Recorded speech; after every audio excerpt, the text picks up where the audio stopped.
Budget आयो अथवा दर्शकवृन्द नमस्कार। आज हामी दाङ जिल्ला रापरबाको सक्रिय सदस्य यादव श्रेष्ठज्यूसँग 2079 सालको वैशाख 30 गतेको स्थानीय निकायको निर्वाचन भर्खरै सम्पन्न भएको छ। दर्शकवृन्द यसै सेरोफेरोमा रहेर आज रापरबा दाङ जिल्लाले कस्तो समीक्षा गर्नुपर्ला, के सुधार्नु पर्ला, युवा राजनीतिक नेतृत्व पनि हुनुहुन्छ, एउटा जोसिलो पनि हुनुहुन्छ, एउटा पेसाले व्यवसायिक पनि हुनुहुन्छ। त्यसकारण उहाँसँग हामीले यी विषयमा कुराकानी गर्नेछौँ। सर्वप्रथम त म दाङ जिल्लाको रापरबाको सक्रिय सदस्य युवा नेता यादव श्रेष्ठज्यूलाई कार्यक्रममा स्वागत छ। के छ दाइ, भर्खरै चुनाव सकिएको छ हैन? कस्तो छ चहलपहल, चुनावको कस्तो चाहिँ अनुभूति भएछ तपाईँले अहिले? चुनाव चाहिँ लोकतान्त्रिक अभ्यास हो। यसमा चाहिँ निर्वाचनमा राष्ट्रिय प्रजातन्त्र पार्टीले पनि भाग लिएको थियो र यो लोकतान्त्रिक अभ्यासमा निर्वाचन भन्ने कुरा अभ्यास हो र हार र जित भन्ने कुरा चाहिँ यसको नतिजा हो। सहज रूपमा स्वीकार गर्न सक्नुपर्छ भन्ने मलाई लाग्छ। रापरबा दाङको चुनावी परिणाम कस्तो आयो? तपाईँले सोचे जस्तो आयो या चाहिँ कस्तो के भयो? 2054 सालदेखि राष्ट्रिय प्रजातन्त्र पार्टी लगभग नेपाल अधिराज्यभरि नै जनमानसको चाहिँ मानसिकताभित्र हराइसकेको एउटा पार्टी हो। अहिले मङ्सिर 2078 मङ्सिरमा चाहिँ महाधिवेशन सकेर नयाँ नेतृत्व चयन भइसकेपछि वैशाख 30 को स्थानीय तहको निर्वाचनसम्मको यो 6 महिनाको अवधिमा राष्ट्रिय प्रजातन्त्र पार्टीले देशभरि विभिन्न ठाउँमा विजय हासिल गरेको छ। उपमहानगरपालिका, नगरपालिका, गाउँपालिका र वडा गरेर झन्डै 50 भन्दा पनि अझै माथि ठाउँमा 50 भन्दा माथि स्थानीय तहमा विजय ठ्याक्कै अझै पनि यसको अझ आउने संख्या अझै ठ्याक्कै डाटा उपलब्ध भएको छैन, तर लाग्छ 70 भन्दा माथि ठाउँमा जित्छ। यो महाधिवेशनले राजेन्द्र लिङ्गलेनको नेतृत्वमा पार्टी सुध्रिएको तपाईँले चाहिँ एकदमै राम्रो नतिजा हाम्रो लागि। रापरबा पार्टी अब के देशको ठुलो दल बन्ला त?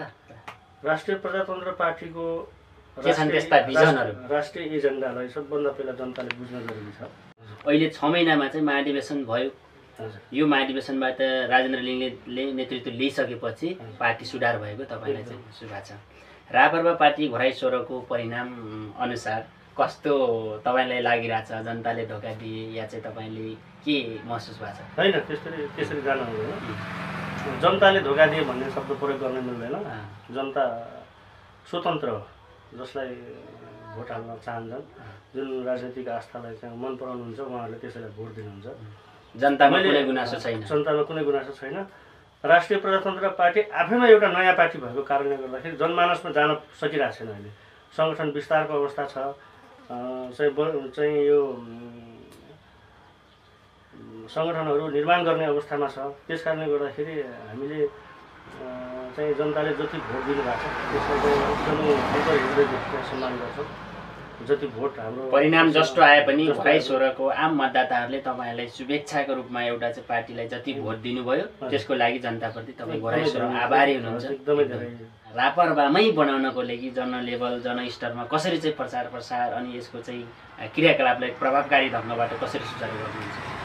सबभन्दा पहिला मैले इभन घोराइ सोह्र मात्र नभएर नेपाल अधिराज्यभरिको जनताहरूलाई राष्ट्रिय प्रजातन्त्र पार्टीको राष्ट्रिय एजेन्डा के हो, हामी कस्तो खालको परिवर्तन गर्न चाहन्छौँ देशमा र त्यो परिवर्तन गर्नको लागि हाम्रो राष्ट्रिय एजेन्डा के हो भन्ने कुरालाई हामीले जनतामार्फत बुझाउन जरुरी छ। दोस्रो कुरा सङ्गठन विस्तारको कुरा आउँछ। मङ्सिरमा केन्द्रीय महाधिवेशन सकिसकेपछि लगत्तै चुनाव प्रचार त्यसपछि उम्मेदवारी मनोनयन दर्ता गर्नेदेखि लिएर प्रचार प्रसारदेखि लिएर यिनी काममा हामी व्यस्त भयौँ। त्यस कारणले गर्दाखेरि हामी तपाईँहरूको एजेन्डालाई जनतामा बुझाउन सक्नु भएन यो चुनावमा। र अब लगभग 6 महिनापछि सङ्घीय निर्वाचन पनि हुँदैछ। त्यसमा हामीलाई आशा छ कि हाम्रो राष्ट्रिय प्रजातन्त्र पार्टीको देशैभरिबाट राम्रो रिजल्ट आउँछ र जनताले हाम्रो राष्ट्रिय एजेन्डालाई बुझेर हलो चिन्हमा मतदान गरेर। त्यस्तो एजेन्डा के छ तपाईँले जनतालाई त्यति राम्रो एजेन्डा के ल्याउनु भएको छ भन्नुहोस् न? सबैभन्दा मेन हाम्रो मुख्य एजेन्डा भनेको भ्रष्टाचार नियन्त्रण हो। जबसम्म हाम्रो देशमा भ्रष्टाचारलाई नियन्त्रण गरेर जिरोमा ल्याइदैन तबसम्म जतिसुकै राम्रो भिजन ल्याए पनि त्यो भिजन चाहिँ सफल हुन सक्दैन। राष्ट्रिय प्रजातन्त्र पार्टीले भ्रष्टाचारलाई चाहिँ निर्कोल बनाउनको निम्ति 1 2 3 गरेर भन्न सक्ने आधार केही छ? सबैभन्दा पहिला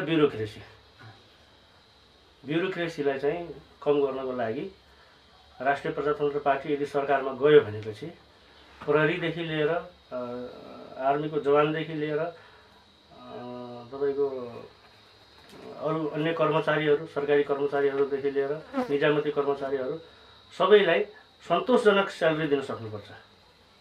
भ्रष्टाचार न्यूनीकरण जुन चाहिँ सरकारको कानुन सञ्चालकहरू छन्, सञ्चालक क्षेत्रमा जुन क्रियाशील चाहिँ कर्मचारी छन्, ती क्षेत्रको कर्मचारीलाई उचित तलब व्यवस्था गरेपछि भ्रष्टाचार त्यहाँ हुँदैन। कम हुन्छ, हुँदैन भन्न सकिँदैन, तर धेरै कम हुन्छ। लागेको बानी त छोड्ने छैनन् कर्मचारी, तर कम चाहिँ हुन्छ। किन भनेपछि एउटा प्रहरीको जवानले अहिले 22,000 23,000 रुपियाँ पाइरहेछ भनेपछि उसले त्यो 22-23 हजारले आफ्नो परिवारलाई पालन पोषण गर्न गाह्रो भइरहेछ। त्यो अवस्था भइसकेपछि उसले कहीँ न कहीँबाट भ्रष्टाचार गर्न खोज्छ। त्यस्तै गरी निजामती कर्मचारीको पनि 40-45 हजार रुपियाँ हुन्छ। उनीहरूको आवश्यकता बढी छ, तर सरकारले भने जति उनीहरूले तलब दिन नसकेको कारणले गर्दा उहाँहरूले पनि बाध्य भएर तीन कुराहरू गरिराख्नु भएको छ।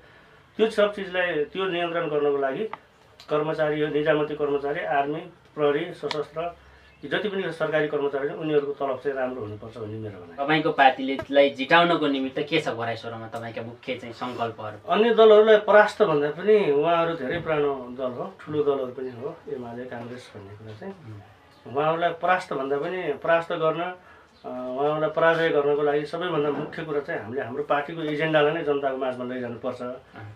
हामीले कुनै पनि प्रकारको उहाँहरूको आलोचना गरेर अथवा रुमर फैलाएर फल्ना यस्तो पार्टी चाहिँ नराम्रो भनेर त्यसरी हामी जान चाहन्न। हामी आफ्नो राष्ट्रिय एजेन्डा के हो त्यो प्रति जनताको झुकाव बढाएर नै हामी निर्वाचन जित्ने पक्षमा छौँ। र अहिलेको सङ्घीय र प्रदेशको चुनावको मार्फत हामी अब सङ्घीय निर्वाचनपछि खडा हुने नयाँ सरकारमा हाम्रो पार्टीको प्रतिनिधित्व पक्का रहन्छ। त्यो किसिमले तपाईँलाई लाग्छ?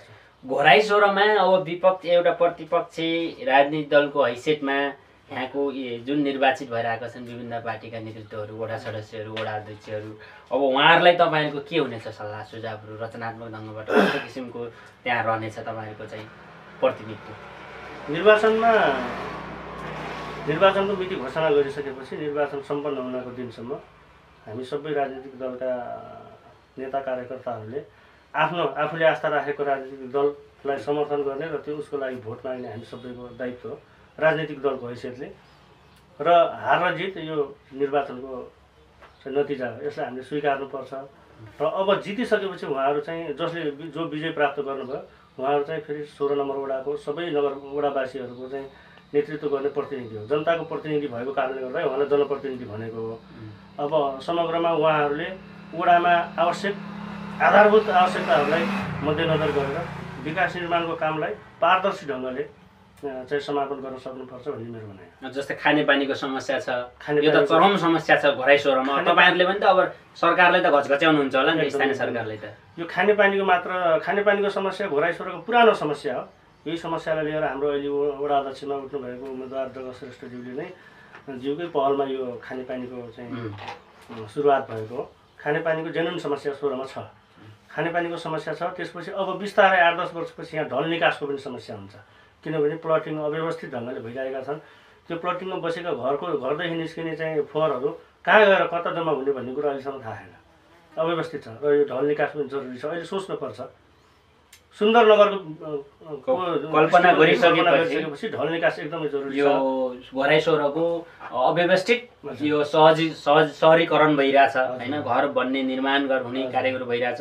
यो व्यवस्थालाई पनि सुधार गर्न ढल निकास अहिले यो गुरु योजना हुनुपर्छ। तपाईँको छ गुरु योजना तपाईँको पार्टी घोराइसोरा राष्ट्रिय प्रजातन्त्र पार्टीले बनाइसकेको छ। ढल निकास, सडक व्यवस्थापन, सडक बनाउनु मात्र ठुलो कुरो भएन, तर सडकलाई व्यवस्थापन गर्ने कसरी, कुन सडकलाई कहाँ जोड्दाखेरि कहाँको जनताले सुविधा पाउँछन् र कसरी सहज हुन्छ भन्ने कुरा। भोलि एम्बुलेन्स आउने बाटो कस्तो छ, भोलि आगलागी भइसकेपछि त्यहाँ दमकल आउने बाटो कस्तो छ, भोलि सुत्केरी भइसकेको अवस्थामा एम्बुलेन्स आउने बाटो कस्तो छ, यी सबै कुराहरूलाई मध्यनजर गरेर सडक बनाउने मात्र होइन कि सडक सञ्जाललाई जोड्न पनि जरुरी छ। शिक्षा स्वास्थ्यमा कतिको छ यहाँको चाहिँ सैद्धान्तिक? शिक्षा क्षेत्रमा हाम्रो घोराइसोरामा 3वटा भनौँ 3वटा आधारभूत सानीपुर अम्बापुरको स्कुल सानी दयनीय अम्बापुर, अवस्था छ यो अवस्था यो सानी स्कुलको अम्बापुर, विषयमा तपाईहरुको के छ? हजुर म भन्दैछु। सारिया अम्बापुर, त्यसपछि निमावि बाहुन डाँडा र करती डाँडामा एउटा प्रावि छ। यो 3वटा हाम्रो 16 नम्बर वडाभित्रमा आधारभूत विद्यालयहरू हुन्। यिनीहरूलाई गुणस्तरीय शिक्षा प्रदान गर्नको लागि हुन त अहिले प्रायः जस्तो अभिभावकहरूले आफ्नो छोराछोरीहरूलाई बोर्डिङमा पढाउनुहुन्छ, तर त्यो बोर्डिङ स्कुल बराबरकै गुणस्तरीय शिक्षा प्रदान गर्नको लागि सबैभन्दा पहिला विद्यालयलाई चाहिँ गुणस्तरीय बनाउनु जरुरी छ। जस्तो खानेपानी, शौचालय, कम्प्युटरको ज्ञानदेखि लिएर सबै कुराहरू, विज्ञानदेखि लिएर यिनी सबै कुराहरूलाई जोडेर आधारभूत शिक्षा चाहिँ गराउनुपर्छ। यिनी जब यो 3वटा आधारभूत विद्यालयहरूलाई गुणस्तरीय बनाउन सक्यौँ भनेपछि निम्न वर्गका व्यक्ति जसले दैनिक चाहिँ काम गरेर खानुहुन्छ उहाँहरूको छोराछोरीहरूले पनि बोर्डिङ स्कुलमा पढ्ने विद्यालयको बच्चाहरू जत्तिकै गुणस्तरीय शिक्षा चाहिँ पाउन सक्नुहुन्छ भन्ने मेरो भनाइ हो। र त्यसलाई चाहिँ गुणस्तरीय बनाउनुपर्छ। स्कुलको विषयमा पनि तपाईहरुले चाहिँ एउटा योजना बनाउनु भएको छ त्यसपछि। अब यो चुनाव यति राम्रा एजेन्डा हुँदाहुँदै राष्ट्रिय प्रजातन्त्र पार्टीको राम्रा एजेन्डा हुँदाहुँदै जनताले छोटो समय बुझ्न सकेनन् या तपाईहरुले बुझाउन सक्नु भएन। अहिले परिणाम फलस्वरूप परिणाम कस्तो आयो भने एउटा चुनावी परिणाम हार बेहोर्नु पर्यो। अब यी सबैलाई समीक्षा गर्दै जाँदाखेरि अब यो 2079 वैशाख 30 को चुनावको परिणामलाई कसरी समीक्षा गर्नुहुन्छ यहाँले चाहिँ सारमा भन्नुपर्दा? 2054 पछाडि राष्ट्रिय प्रजातन्त्र पार्टी लगभग अब अन्य जिल्लामा पनि अनि हाम्रो दाङ जिल्लामा त एक प्रकारले चाहिँ लोपै भइसकेको पार्टी हो। अहिले हामी सबै जुटेर नै अहिले मेयर लागि चाहिँ अहिले लगभग 5300 भोट झरेको छ। 5300 भोट झर्नु भनेको यो प्योर चाहिँ राष्ट्रिय प्रजातन्त्र पार्टीको सक्रिय कार्यकर्ताले दिएको भोट हो। त्यसरी हामीले के बुझ्यौँ भनेपछि घोराई उपमहानगरपालिकाभित्रमा 5300 जना सक्रिय कार्यकर्ता चाहिँ हुनुहुँदो रहेछ भन्ने कुराले यसले देखाउँछ, पुष्टि गर्छ। र एउटा वडामा 5300 जनाले चाहिँ अब कति उत्पादन गर्ने भन्ने कुरा पनि त होला। त्यही त हामी त्यस कारणले गर्दाखेरि अब यो समीक्षा कार्यक्रम सकाइसकेपछि सङ्गठन विस्तारको काममा लाग्यौँ भनेपछि हामीले यो 5300 जना मान्छेलाई लिएर अगाडि हिँड्छौँ र अबको सङ्घीय निर्वाचनमा हामीले राम्रो नतिजा चाहिँ प्राप्त गर्नको लागि हामी सङ्घर्षमा छौँ, प्रयासरत छौँ र हामीले हाम्रो राष्ट्रिय एजेन्डालाई, हाम्रो पार्टीको राष्ट्रिय एजेन्डालाई जनता माझमा पुर्याएर हलो चिन्हमा मतदान किन गर्ने भन्ने विषयमा राम्रो तरिकाले हरेक घरमा गएर हरेक व्यक्तिलाई सम्झाउन चाहन्छौँ। र यो हामी छिटै किन रहेछ त हलो चिन्हमा चाहिँ मतदान गर्ने भन्ने कुरालाई कसरी पुष्टि गर्ने अहिले भन्न मिल्छ अनि बताइदिनुहोस् न। अन्य पार्टीहरूको एजेन्डा र हाम्रो एजेन्डामा धेरै फरक छन्। त्यो तपाईँले कतिको बुझ्नु भएको छ भन्ने कुरा मलाई थाहा भएन। जस्तो अहिले भ्रष्टाचार नियन्त्रणको जुन एउटा शब्द छ त्यो आजसम्म कुनै पनि पार्टीले दिएको छैन। र मैले तपाईँलाई यो अन्तर्वार्तामै भनिदिन्छु, राष्ट्रिय प्रजातन्त्र पार्टीले देशको अभिन्न अङ्ग भएर सरकार चलाउने जिम्मेवारी पायो भनेपछि र सरकारको नेतृत्व गर्न पायो भनेपछि सम्भवतः हाम्रो राजेन्द्र लिङ्गदेनज्यू नै त्यति बेलामा प्रधानमन्त्री बन्नुहुन्छ र राजेन्द्र लिङ्गदेन नै प्रधानमन्त्री बन्नुभयो भने सबभन्दा पहिला भनेको हाम्रो राष्ट्रिय प्रजातन्त्र पार्टीले अहिलेसम्म भ्रष्टाचार गरेको जति पनि नेता हुनुहुन्छ, कर्मचारी हुनुहुन्छ, जुनसुकै क्षेत्रको विभागको उहाँहरूलाई सबैको सम्पत्ति छान्ने हुन्छ। गणतन्त्रको पहिलो प्रधानमन्त्री चाहिँ तपाईँले राजेन्द्र लिङ्गदेनले बनाउनुहुन्छ। त्यसरी तपाईँहरू सक्रिय लाग्नु भएको छ। सक्रिय लागेको छौँ र राजेन्द्र लिङ्गदेनजी प्रधानमन्त्री भइसकेपछि सबैभन्दा पहिला गर्ने काम भनेको अहिलेसम्म भ्रष्टाचार गरेको नेता, तपाईँको कर्मचारी, विभागका विभिन्न पदमा भएका व्यक्तिहरूको सम्पत्ति छानबिन हुन्छ। त्यो नै पहिलो काम नै त्यो हुन्छ। त्यसपछि अब सम्पत्ति छानबिनपछि के कस्ता क्रियाकलापहरू हुन्छ त्यो पछिको कुरा भयो, त्यो चाहिँ हुन्छ। र भ्रष्टाचार नियन्त्रण गर्नको लागि के चिज गर्नुपर्ने त्यो सब गर्छ। अनि मात्र अरू यो कतै एउटा लोकप्रिय भाषा मात्रै, भाषण मात्रै त होइन, भ्रष्टाचार न्यूनीकरण भनेर चाहिँ अभियान थाल्ने अर्थात् चाहिँ त्यो तपाईँहरूको पार्टीको एउटा लोकप्रियताको लागि मात्रै त होइन। त्यो लोकप्रियताको लागि त्यो गरेको होइन। लोकप्रियताको लागि त अरू काम गर्न अरू भाषण दिन्छौँ नि हामी। जस्तो केपीजीले चाहिँ पानी जहाज र मोनोरेल भन्नुहुन्छ, हाम्रो शङ्कर पोखरेलजीले मोनोरेल भन्नुहुन्छ, त्यस्तो दिन्छ हामी। प्रचण्डले स्विजरल्यान्ड भन्नुहुन्छ, त्यस्तो शेरबहादुर देउवाले हङकङ, त्यस्तो भाषण हामी दिन्छौँ। त्यो भाषण छैन तपाईँ। यो भ्रष्टाचार विरुद्धको तपाईँको व्यावहारिक भाषण हो, सैद्धान्तिक भाषण हो। राष्ट्रिय प्रजातन्त्र पार्टी सरकारमा गइसकेपछि यो रेल, मोनोरेल, पानी जहाज यो सबमा हामी छैनौँ। जनताले पाउनुपर्ने आधारभूत सुविधाहरू र जनतालाई प्राप्त गर्नुपर्ने आधारभूत आवश्यकताहरू के हुन्? शिक्षा, स्वास्थ्य, रोजगार, विकास निर्माण, यिनी सब कुराहरूलाई पहिला सबै हरेक टोलमा हरेक वडामा पुर्याइसकेपछि मात्रै भोलि आवश्यक परेको खण्डमा रेल कहाँ चाहिन्छ त भनेपछि बल्ल त्यति बेलामा निर्माण गर्ने चिजहरू हुन्। यो हुन् भाषण भन्ने हाम्रो एजेन्डा हो। एजेन्डा मुख्य एजेन्डा भनेको भाषणमा सीमित मात्रै भएर भोलि चाहिँ जनताको एउटा मत पाउनको लागि मात्रै होइन नि। धेरै पार्टीले के गरेछ नि दाइ? यो त हाम्रो राष्ट्रिय एजेन्डामै छ। हाम्रो राष्ट्रिय एजेन्डामै छ। हेर्नु न, सबैभन्दा चाहिँ समृद्ध नेपाल सुखी नेपाल नारामै सीमित भयो। हजुर हैन, अब तपाईहरुको पार्टीले समृद्ध नेपाल सुखी नेपाली भन्ने व्यक्तिले पाए भन्नुभयो। त्यो चाहिँ हिजो तपाईँ हामी सबैले भोट दिएर बहुमतको सरकार बनाएर पठाएकै हो। उहाँ आफैले सरकार ढालेर दुई चोटि संसद विघटन गरेर अहिले चुनावमा चाहिँ समृद्ध नेपाल सुखी नेपाली भनेर हुन्छ? उहाँले नेतृत्व गर्न पाएको बेलामा किन गर्नु भएन? त्यो मुख्य प्रश्न हो। जनताले बुझ्नुपर्ने कुरा चाहिँ त्यो हो। अहिलेको गठबन्धनलाई भोट दिनुपर्ने जनताहरूले बुझ्नुपर्ने कुरा त्यो हो। के का लागि हामीले भोट दिइरहेछौँ, गठबन्धन किन भइरहेछ भन्ने कुरालाई जनताले बुझ्नुपर्छ। जनताको मैले अहिले जनतालाई गुनासो गर्नुपर्ने कुरा के छ त भन्दाखेरि निर्वाचन आएको बेलामा उहाँहरूले जुनसुकै राजनीतिक दललाई भोट दिँदा पनि त्यो दलले गर्न चाहिँ के खोजेको छ देशको लागि।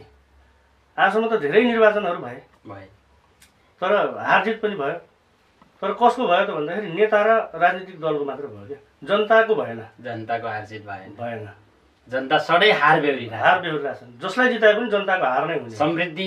समृद्धि नेपाल सुखी नेपाल भन्ने चुनाव बेला हजुर चुनाव जितिसकेपछि त्यही नारालाई चाहिँ टुवाउने, संसद विघटन गर्ने, त्यसपछि प्रतिपक्षमा गएर संसद अवरुद्ध गर्ने नेकपा एमाले।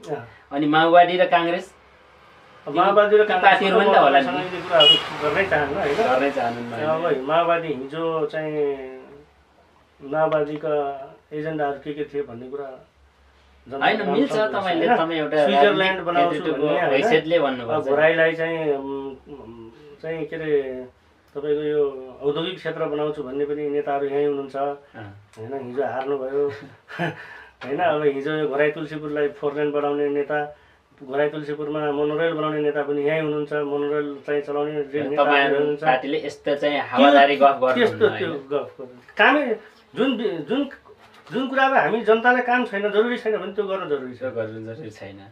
अब हामी कार्यक्रमको अन्त्यतिर आइसकेका छौँ। अन्त्यमा जाँदा जाँदै घोराइ सभामा सुधार्नु पर्ने केही मुख्य कुराहरू छ के पार्टीगत रूपमा त अब हाम्रो राष्ट्रिय प्रजातन्त्र पार्टीको विषयमा भन्नुपर्दाखेरि अब हामी लगत्तै समीक्षा कार्यक्रमपछि सङ्गठन विस्तारमा लागिहाल्छौँ। अन्य दलहरूको विषयमा मैले भन्ने कुरा आएन होइन। अब भर्खरै विजय प्राप्त गर्नुभएको जनप्रतिनिधिहरूले सुधार गर्नुपर्ने धेरै काम छ। 16 नम्बर वडामा विकास निर्माणका धेरै कामहरू चाहिँ छन्, गर्नुपर्ने अन्यमा छन्। हिजो पनि आज पनि निर्वाचित हुनुभयो मेयरज्यू, उहाँहरूले पनि अलिकति फरक दृष्टिकोणले अरू वडालाई हेरेको मैले महसुस गर्छु। ले जोड्नुभयो। यसको मतलब नरुलालले केही आफ्नो पार्टीको वडा सरकार नभएको हुनाले यहाँ चाहिँ नहेरे हो कि यो समस्या पनि त हुन सक्छ नि? समस्या नै त्यही हो, त्यो समस्या नै त्यही हो। अब हुने समस्या पनि त्यही हो। अब उहाँका घोराइका जनताले यो 16 का जनताले यो किन बुझ्दैनन् या बुझेछन् या के हो? मैले भन्न खोजेको कुरा के हो त भन्दाखेरि 16 नम्बर वडामा विकास निर्माणका थुप्रै कामहरू अवरुद्ध छन्, रोकिएका छन् अथवा गर्नुपर्ने कामहरू छन्। जस्तो ढल निकास, सडक, बिजुली बत्तीदेखि लिएर शिक्षादेखि लिएर धेरै कुराहरू छन्। तर त्यो कुरालाई अब राम्रो तरिकाले समापन गर्नको लागि सबभन्दा पहिला त वडा अध्यक्षज्यूले आफ्नो एउटा वर्क प्लेट तयार गर्नु पर्यो। मैले के काम गर्ने भन्ने कुरा चाहिँ तयारी गर्नु पर्यो। त्यो अनुसारले आफ्नो योजना अनुसारले उहाँले आफ्नो नगरपालिकामा चाहिँ माग राख्नु पर्यो र उहाँले त्यो तरिकाले त्यो कामलाई चाहिँ फिनिसिङ दिन सक्नु पर्यो भन्ने तपाईँले लागिरहेको छ। ल अन्त्यमा के भन्न चाहनुहुन्छ हाम्रो अनलाइन पत्रिकालाई? सबैभन्दा पहिला तपाईँको यो समृद्धि आवाज अनलाइन खबर प्रणालीलाई यो मलाई यस अन्तर्वार्तामा बोलाइदिनु भएकोमा धेरै धेरै धन्यवाद तथा हार्दिक कृतज्ञता व्यक्त गर्न चाहन्छु। र 2079 वैशाख 30 गते सम्पन्न भएको स्थानीय तहको निर्वाचनमा विजयी हुने घोराइ महानगरपालिका सम्पूर्ण जनप्रतिनिधिज्यूहरूलाई म हार्दिक बधाई तथा शुभकामना र एकदम सफल कार्यकालको पनि शुभकामना दिन चाहन्छु र यो निर्वाचनलाई सौहार्दपूर्ण वातावरणमा सम्पन्न गराउनका लागि सहयोग प्रदान गर्नुहुने सुरक्षाकर्मीज्यू, सञ्चारकर्मीहरू, निर्वाचन आयोगका पदाधिकारीज्यूहरू, पार्टीका सम्पूर्ण नेतागणज्यूहरू, सम्पूर्ण पार्टीका सम्पूर्ण नेतागणज्यूहरू लगायत निर्वाचनमा त्यो प्रचण्ड गर्मीमा उभिएर आफ्नो वडा, आफ्नो नगरलाई प्रतिनिधित्व गर्ने, आफ्नो जनप्रतिनिधि रोज्नका लागि भोट दिनुहुने सम्पूर्ण नगरवासीज्यूहरूलाई म मेरो तर्फबाट र राष्ट्रिय प्रजातन्त्र पार्टीको तर्फबाट धन्यवाद व्यक्त गर्न चाहन्छु। धन्यवाद। उहाँ हुनुहुन्थ्यो राष्ट्रिय प्रजातन्त्र पार्टी नेपालको दाङ जिल्लाका प्रभावशाली युवा नेता यादव श्रेष्ठज्यू। धन्यवाद छ। आजको हाम्रो यो कार्यक्रमको यो समीक्षा, राष्ट्रिय प्रजातन्त्र पार्टीको समीक्षा कार्यक्रममा हामीले चाहिँ एउटा हाम्रो अनलाइनमा, हाम्रो पत्रिकामा हामीले अतिथिको रूपमा हामीले यादव श्रेष्ठज्यूलाई निम्ताएका छौँ। दर्शकवृन्द, हाम्रो कार्यक्रमलाई कस्तो लाग्छ तपाईँहरूको आफ्नो अभिमत राखिदिनु होला भन्ने अपेक्षासहित म कार्यक्रम प्रस्ताव पनि बिदा हुन चाहन्छु। हस्त, नमस्कार।